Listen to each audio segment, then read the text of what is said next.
사랑하는 여러분, 마태복음은 예수님의 제자 마태가 기록한 것입니다. 그럼에도 불구하고 예수의 제자 마태라고 부르지 않고 마태복음에는 항상 세리 마태라고 그렇게 기록해 놓았습니다. 그의 직업이 너무 부끄러웠던 세리였고 레이였던 사실을 드러냄을 통해서 겸손함으로 살아가야 되는 저자가 바로 마태복음의 저자 마태임을 우리에게 가르쳐주고 있는 것입니다.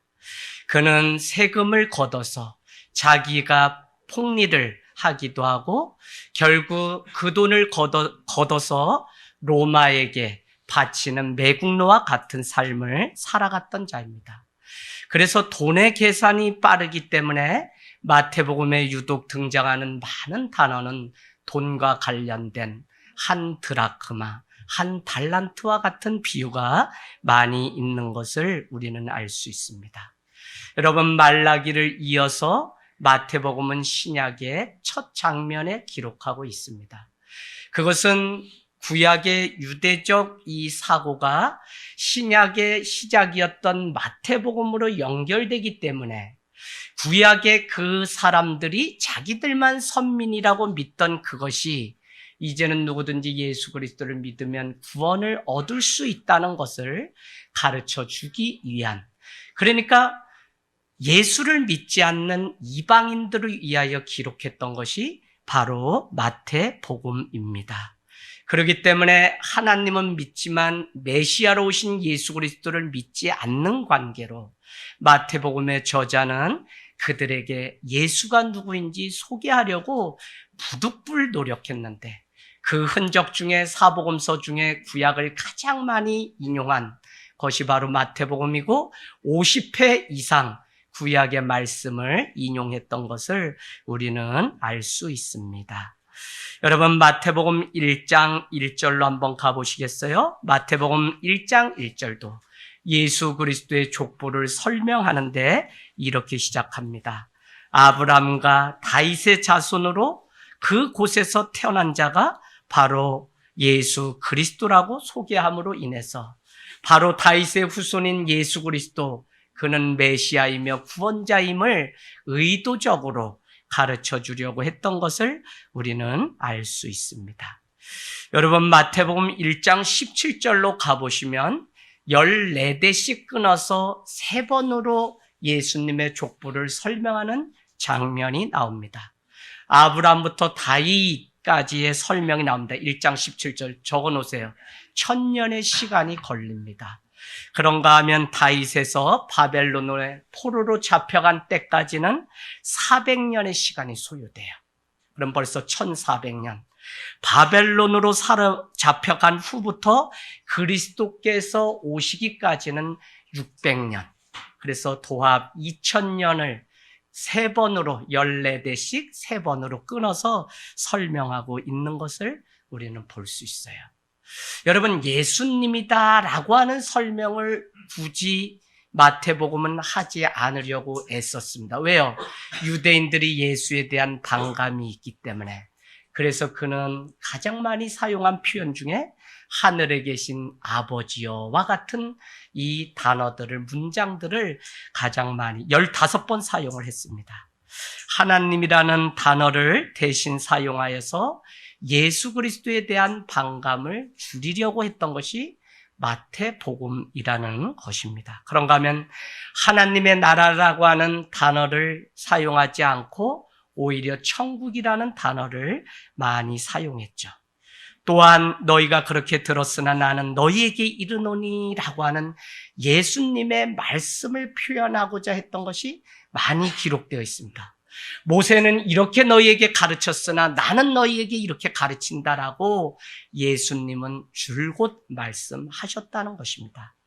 여러분, 이 모든 것은 바로 하나님을 믿지만 자신들은 선민이기 때문에 구원받는다는 그 사상들은 가득 차 있지만 정작 자기들의 눈앞에 오신 예수 그리스도, 로마를 힘으로 정복하는 것이 아니라 어린 나귀 새끼를 타고 오신 그분이 구원자이심을 믿지 않는 그들을 깨우려고 하는 고도의 방법이었습니다. 모세의 율법보다 더 위에 있는 것이 무엇이냐면 예수의 가르침이라고 하는 사실을 가르치기 위해서 모세는 너에게 이렇게 가르쳤으나 나는 이렇게 가르친다고 설명하고 있다는 것입니다. 여러분, 그렇기 때문에 마태복음은 예수님이 율법에 대한 관심은 이런 것이죠. 나는 율법을 폐하러 온 것이 아니라 율법을 완성하러 왔다고 말씀합니다. 그것은 예수를 믿지 않는 유대인들, 구약적 사고를 가지고 있는 사람들을 계속적으로 깨우기 위해서. 그래서 이런 표현이 나옵니다. 너희에게 주었던 그 구원을 이스라엘로부터 빼앗아서 다른 민족에게 주겠다고 말씀하는 장면이 21장 43절. 이 구원을 유대인 너희들에게 주는 것이 아니라 오히려 빼앗아서 예수 그리스도를 믿는 그들에게 주겠다고 강조했던 것이 바로 마태복음. 제가 왜 이렇게 장황하게 설명하냐면 여러분, 성경이 가지고 있는 이와 같은 맥락이나 구조를 이해할 때 오늘 우리는 더 깊은 말씀의 이해를 낳을 수 있기 때문에 그렇습니다. 그럼에도 불구하고 마태복음이 우리에게 가르쳐주는 가장 중요한 것은 오늘 이것입니다. 복음, 구원의 보편성. 왜 이 말씀이 중요하냐면 이 구원을 너희들에게 빼앗아서 다른 나라에게 주겠다고 하는 이 말씀이야말로 민족적으로 유대인이 아니어도 누구든지 예수의 부활을 믿고 그의 죽으심과 그의 재용서를 믿으면 구원 얻을 수 있다고 하는 것을 의도적으로 가르치고 있다고요. 이해되세요? 그렇기 때문에 마태복음 28장은 부활을 보았다면 이 교회와 공동체는 모든 족속에게 가서 복음을 전파하여 그들을 제자를 삼을 것을 가르치는 복음서가 바로 마태복음서. 이해가 쉽죠? 그래서 이 마태복음이 기록된 의도나 이 나타내려고 하는 것이 무엇인지를 여러분이 크게 기억하시면, 그래서 마태복음에만 저 페르시아로부터 온 동방박사의 이야기가 등장하고 있구나.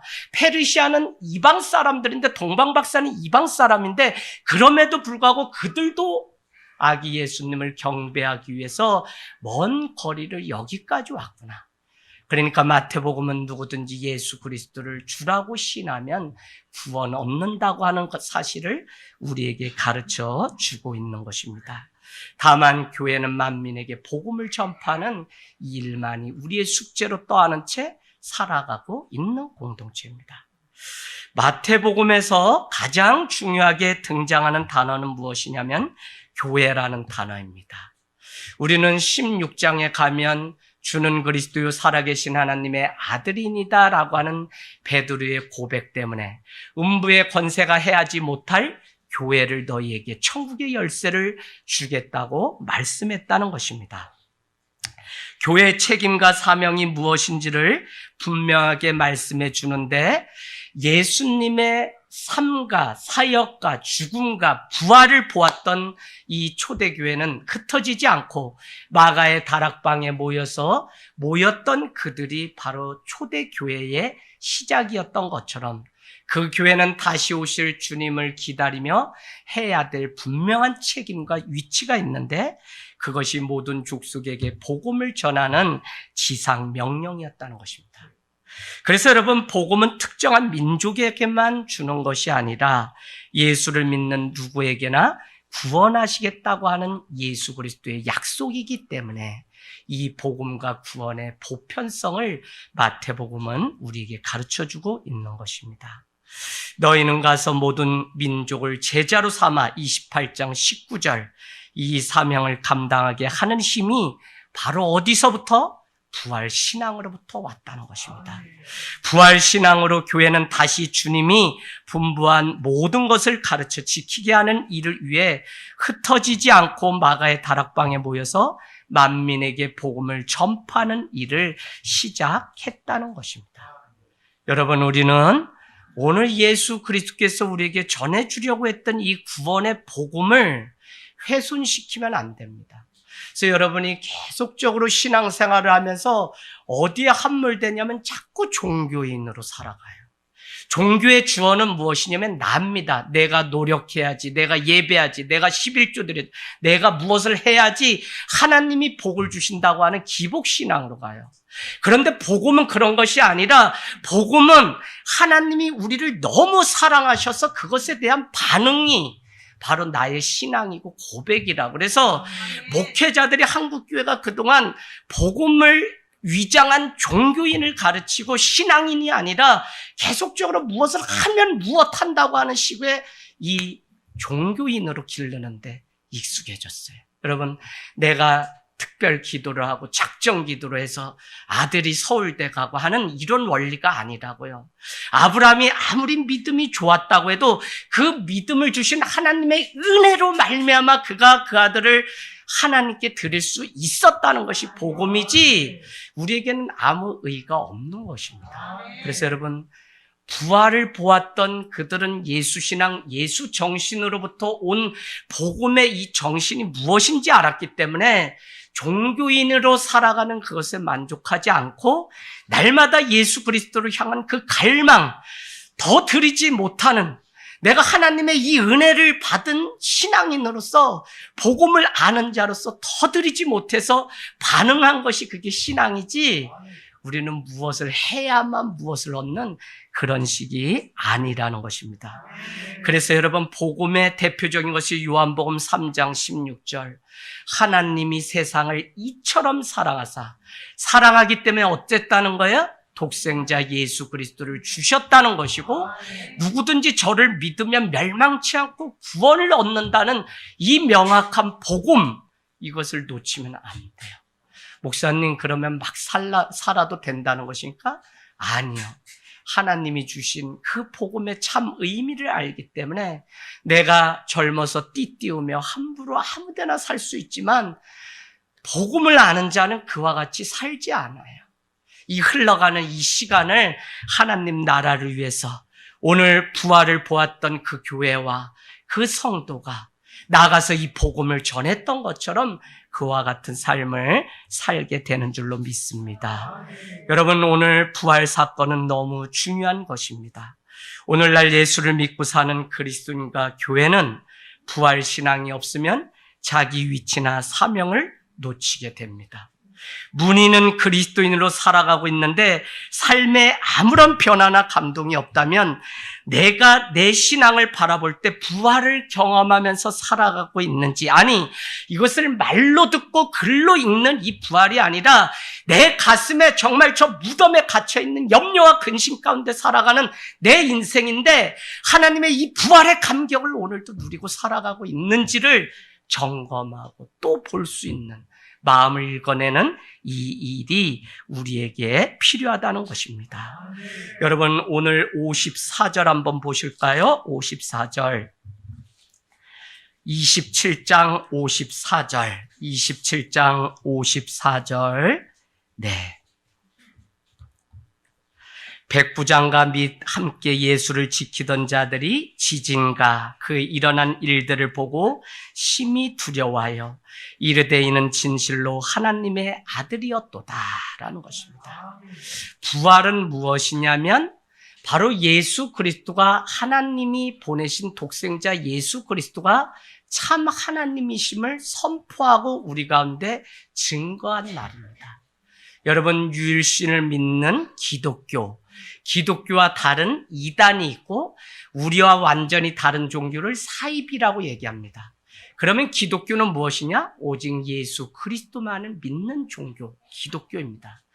다 기독교처럼 예배를 드리고 뭐를 하고 토요일에 안식교를 지키고 뭐 다 하지만 여러분, 이것을 이단이라고 얘기하고 사입이라고 말하는 이유는 다른 데 있지 않고 예수 그리스도께서 죽었다 다시 부활하신 안식 후 첫날, 28장 1절에 나오는 안식일은 토요일입니다. 첫날, 후 첫날이면 주일, 오늘 우리가 믿는 예배하는 오늘 이 주일, 다른 게 아니라 예수 그리스도의 부활 때문에 모이는 종교, 이 신앙인이 바로 기독교라는 거예요. 그래서 기독이라고 하는 것은 예수 그리스도를 한문으로 쓸 때 기독이라고 말하기 때문에 우리는 유일하신 구원자가 예수 그리스도라고 믿기 때문에 다른 것과는 타협할 수 없고 오직 예수 그리스도를 믿으면 구원을 얻을 수 있다고 하는 이 분명한 이 믿음이 오늘 우리에게 필요한 줄로 믿습니다.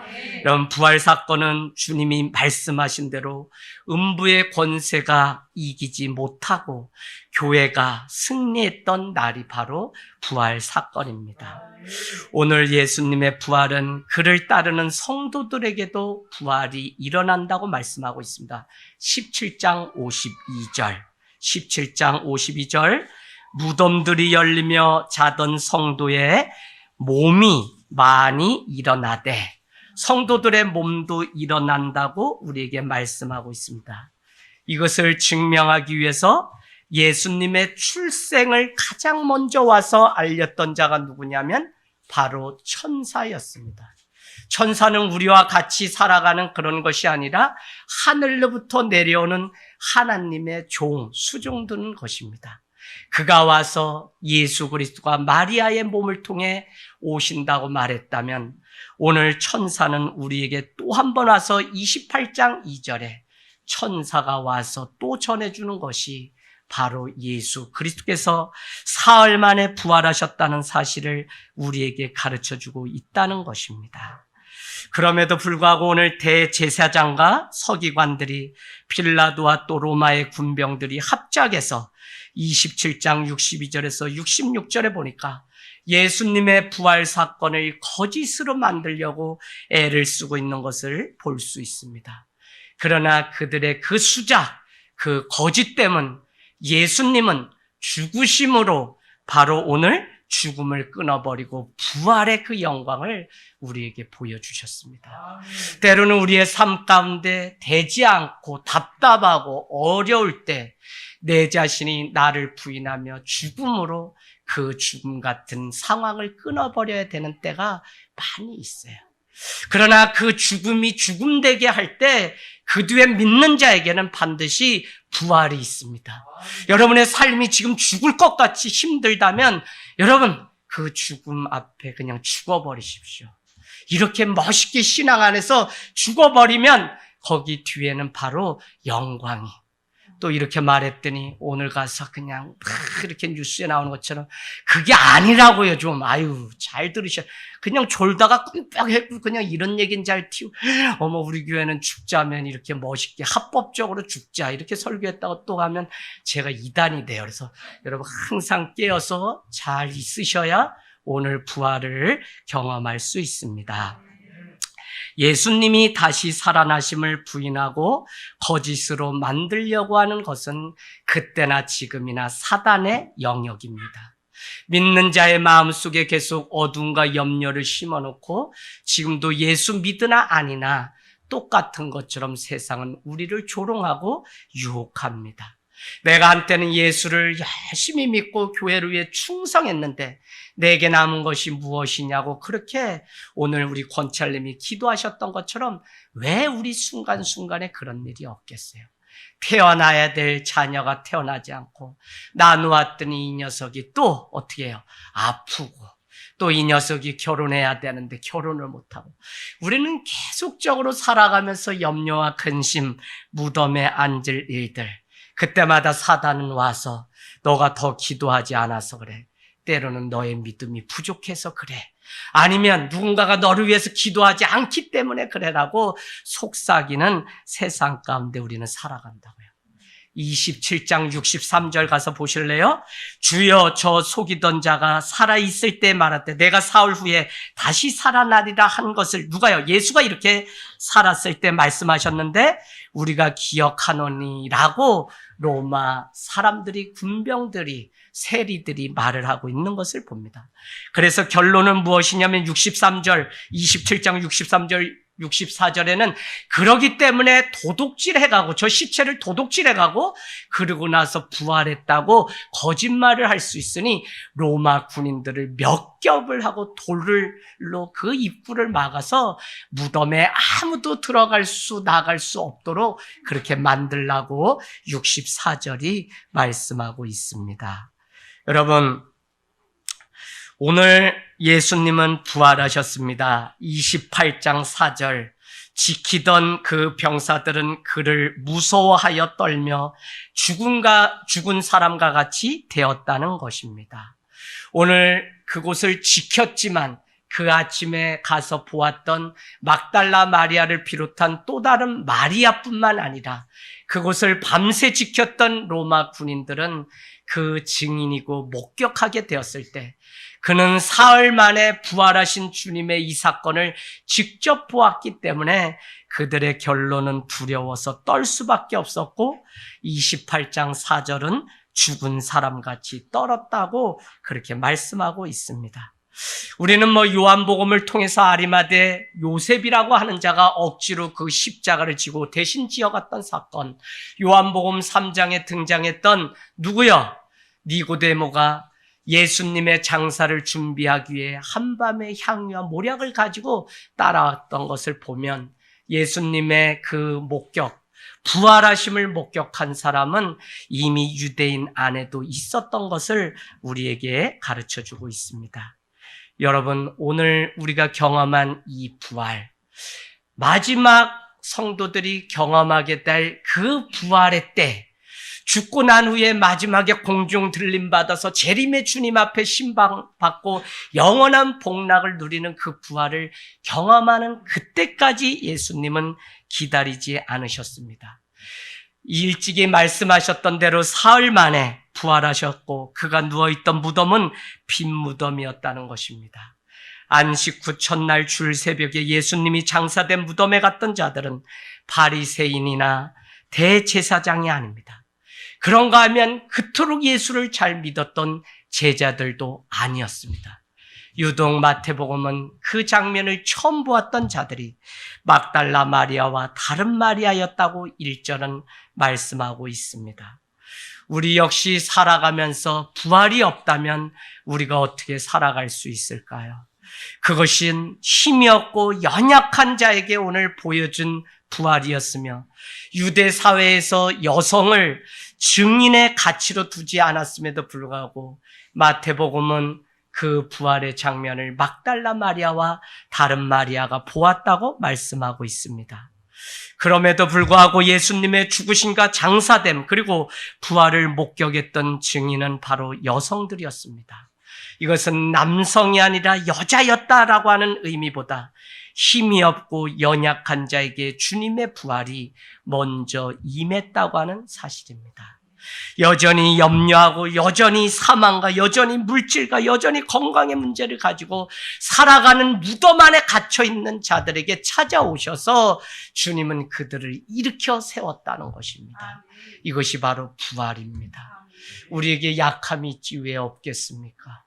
우리에게 이 부활이 믿어지지 않거든 정말 나의 약함을 보면 내가 지금 살아가고 있는 이 모든 이유를 보면 예수 그리스도께서 지키셔서 우리가 살아가고 있고 부활은 장차 임할 부활이 아니라 오늘 내 삶의 순간순간마다 여전히 부활을 경험하고 살아가는 사람이 우리라는 사실입니다.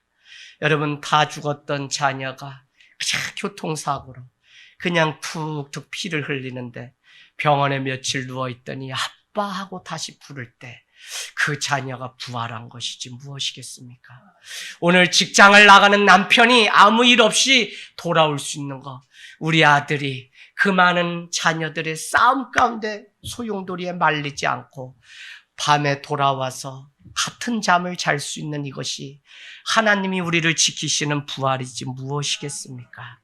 여러분 부활을 경험한 교회와 성도가 어떻게 살아가야 하는지 마지막으로 고민하면서 하늘 땅 교회가 걸어가야 될 길을 이렇게 정리해 보았습니다. 오늘 그 무덤은 빈 무덤이었던 것처럼 예수님의 부활을 보았던 오늘 하늘 땅 교회와 성도는 첫 번째, 돈과 지위와 권력이 없어도 이 땅에서 행복을 누릴 수 있는 곳이 교회요 신앙이라는 사실을 보여주는 것. 이것이 바로 부활신앙입니다. 돈 벌려고 뭐가 없기 때문이 아니라 없음이 오히려 떳떳하고 자랑일 수 있는 이 교회. 이것이 우리의 신앙이 되기를 원합니다. 두 번째는 오히려 자금을 부끄러워하지 않고 적음을 자랑할 수 있는 진실된 신자가 어떤 삶을 살아가는지를 보여줄 수 있는 것. 이것이 바로 부활을 경험한 교회와 성도의 삶이라고 믿습니다.